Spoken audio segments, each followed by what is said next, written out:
Hello everyone. I hope आप सब बहुत अच्छे, खुश और स्वस्थ होंगे। आज मैं अपने छोटे से परिवार यानी कि आप सबके साथ, हाँ जी, आप सब मेरा छोटा सा एक परिवार ही तो हैं, आपके साथ एक बहुत ही खूबसूरत मेमोरी शेयर करना चाहती हूँ। और ये मेमोरी है केदारनाथ यात्रा की। आज बेटी केदारनाथ यात्रा की कुछ पिक्स देख रही थी और बहुत खुश हो रही थी। मैंने भी उसे ज्वाइन करा और केदारनाथ यात्रा की यादों में खो सी गई। ऐसा लगा मानो अभी अभी तो हम वापस आए हैं, जबकि साल भर से तो हम सब अपने घरों में ही बंद हैं कोरोना की वजह से। और हम लोग केदारनाथ यात्रा पे गए थे उससे एक साल पहले। केदारनाथ यात्रा का जो मेरा एक्सपीरियंस रहा वो इतना रोमांच करने वाला था, इतना स्पिरिचुअल था कि मैं शब्दों में आपको शायद ना समझा पाऊँ, पर फिर भी मैं कोशिश करूँगी कि आपको बता पाऊँ कि कितना खूबसूरत और कितना मेरा एक्सपीरियंस अच्छा रहा था, मैंने क्या अनुभव किए वहाँ पर। कहते हैं ईश्वर के दर्शन के लिए आप तभी जा पाते हैं जब आपको बुलावा आता है। तो शायद बाबा जी का बुलावा आया था हमें भी, तो हमने ट्रिप को अपनी बनाया कि हम चलिए केदारनाथ के दर्शन करने जाते हैं। और मेरा काफ़ी बड़ा परिवार था पूरा, 3 गाड़ियाँ थीं क्योंकि 15-16 लोग हो गए थे। तो जिसको जहाँ कंफर्टेबल लगा वो वहाँ पर एडजस्ट हो गया। भैया भाभी, मेरी सिस्टर इन लॉ, मेरी छोटी सिस्टर और मेरे फादर इन लॉ भी थे, और मेरी बहुत प्यारी एक फ्रेंड है पिंकी, वो भी हमारे साथ थी। और वो आज तक मेरे से शेयर करती हैं इस बात को कि भाभी बहुत अच्छा एक्सपीरियंस रहा मेरा, कि बाबा जी के दर्शन इतने अच्छे हुए मुझे। फैमिली के सबसे छोटे जो मेंबर थे हमारे इस ग्रुप के, मिस्टर डुग्गू, सबसे ज़्यादा इंजॉय उसी ने करा। और विश्वास नहीं हुआ मुझे कि उसने पूरे ट्रिप में हमें बिल्कुल परेशान नहीं करा, हमसे ज़्यादा इंजॉय वही कर रहा था। घूमने की बात आती है तो हम लोग बाई रोड जाना ज़्यादा पसंद करते हैं, क्योंकि बाई रोड जाने का अपना ही एक अलग मज़ा है। कहीं भी रुकिए, सेल्फी लीजिए, रिफ़्रेश होइए और फिर से अपने सफ़र की शुरुआत कर दीजिए। ज़्यादा मेंबर होते हैं उतना ही इंजॉय करते हैं, उतना ही मज़ा आता है ऐसे ट्रिप पर जाने का।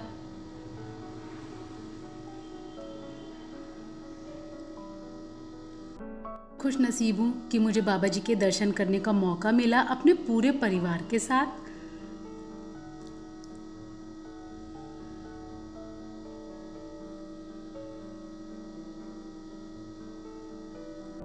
यात्रा शुरू करते ही एहसास हो गया था कि सचमुच यहाँ कुछ तो शक्ति है, कोई तो सुप्रीम पावर है, जो यहाँ इतनी पॉजिटिविटी है और इतनी एनर्जी है। किसी के चेहरे पे थकान नहीं थी, कोई दिक्कत नहीं लग रही थी, परेशानी नहीं थी, सब इतना रिफ़्रेश थे, इतना एक्साइटेड थे कि बस चलते ही चले जा रहे थे। और पहाड़ों का मौसम जो है एक बात में बहुत फेमस है कि कुछ नहीं पता, कुछ नहीं कह सकते, पल भर में बारिश और पल भर में धूप, कुछ मौसम का कुछ नहीं पता।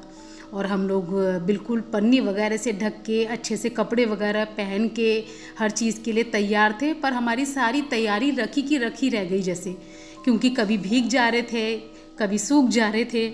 और एक चीज़ जिसके बिना बिल्कुल मुश्किल है 2 कदम भी चलना, वो है स्टिक। स्टिक ज़रूर होनी चाहिए आपके पास, स्टिक के सहारे से चलना बहुत ईजी हो जाता है।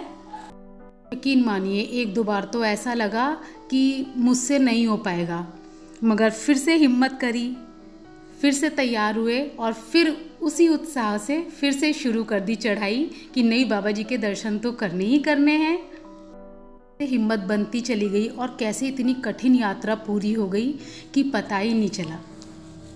सामने खूबसूरत नदी, पहाड़, इतने खूबसूरत नज़ारे थे, साफ़ सुथरा पानी जो कि भुलाए नहीं भूलता। कितनी बार तो ऐसा महसूस हुआ कि बादल हमारे ऊपर से निकल रहा है, हम छू सकते हैं उसे, बिल्कुल ऐसा महसूस हुआ। इतना खूबसूरत था कि शब्दों में बताना बहुत मुश्किल है, जैसा कि आप देख रहे हैं।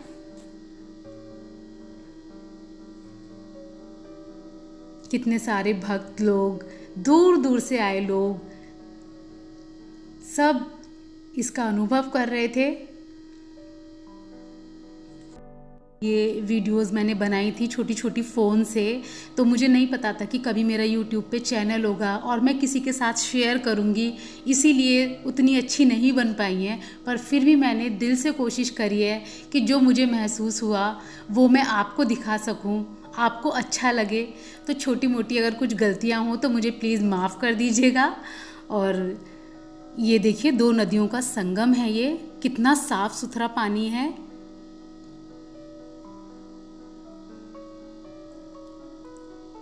बिल्कुल नेचुरल।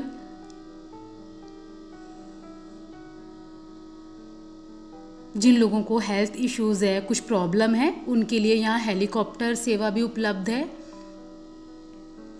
पिट्ठू है, खच्चर हैं, घोड़े अवेलेबल हैं, कोई परेशानी नहीं है।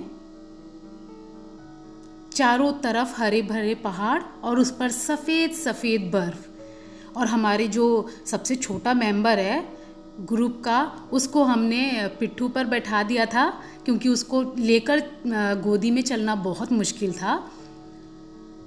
उसमें उसने बहुत इंजॉय करा। ये देखिए अभी तो गोदी में है, ये मेरे भांजा है, ये इसकी गोदी में है अभी।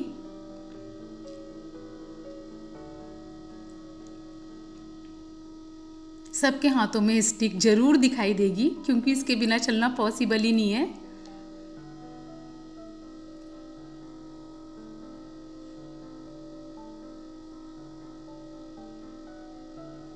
थोड़ा सा रेस्ट कर रहे हैं हम लोग यहाँ पर क्योंकि बहुत थक चुके हैं, भीग भी गए हैं थोड़ा सा।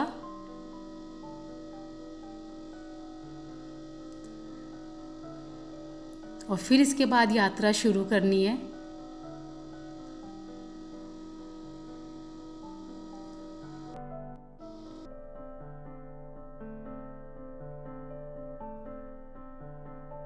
दो 2013 में शायद वहाँ प्रलय आई थी केदारनाथ में।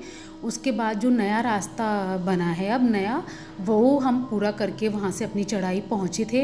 और जब दर्शन करे हमने भगवान के सामने, हमारे अद्भुत नज़ारा था। केदारनाथ भगवान का मंदिर इतना सुंदर, इतना भव्य, इस सारी थकान दूर हो गई।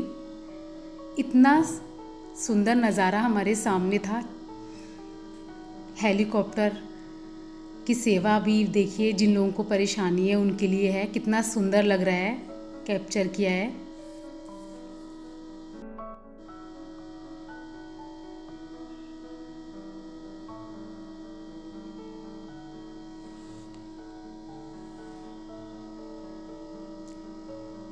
चारों तरफ का है ये सीन, कितना सुंदर है। और ये देखिए हमने अपने छोटे से डुग्गू को पिट्ठू पर बैठा दिया था और बिल्कुल डर नहीं लग रहा है इसको, बहुत आराम से गया है ये, बिल्कुल चुपचाप बिना रोए।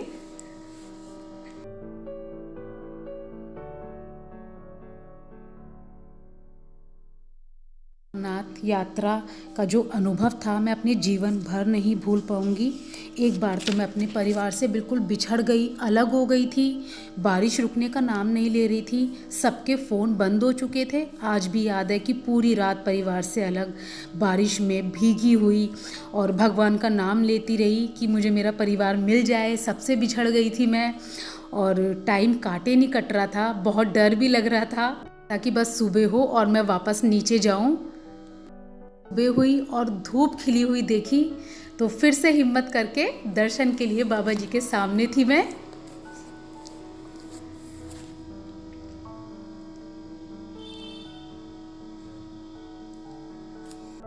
सुबह मैं अपने परिवार से मिली तो बिल्कुल आंखों में आंसू थे। और कैसे किसने इतनी शक्ति दी कि बिल्कुल सब अच्छे से हो गया। बाबा जी की कृपा से दर्शन हुए कि मैं देखती रह गई। यात्रा से जुड़ी यादें तो इतनी हैं कि वीडियो छोटी पड़ जाएगी।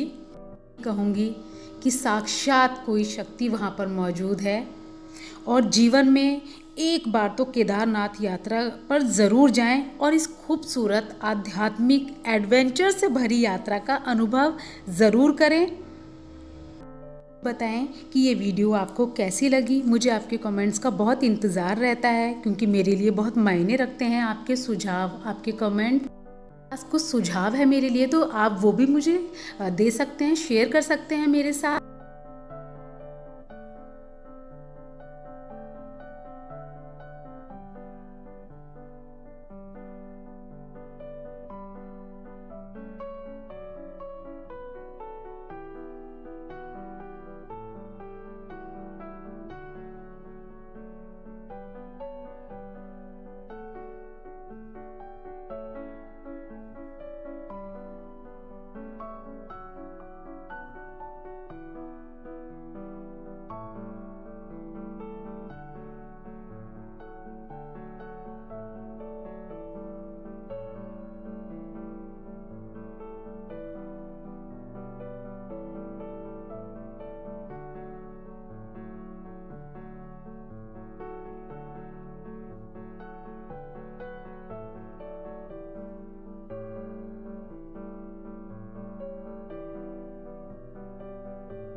मैं मिलूँगी आपसे मेरे नेक्स्ट वीडियो में।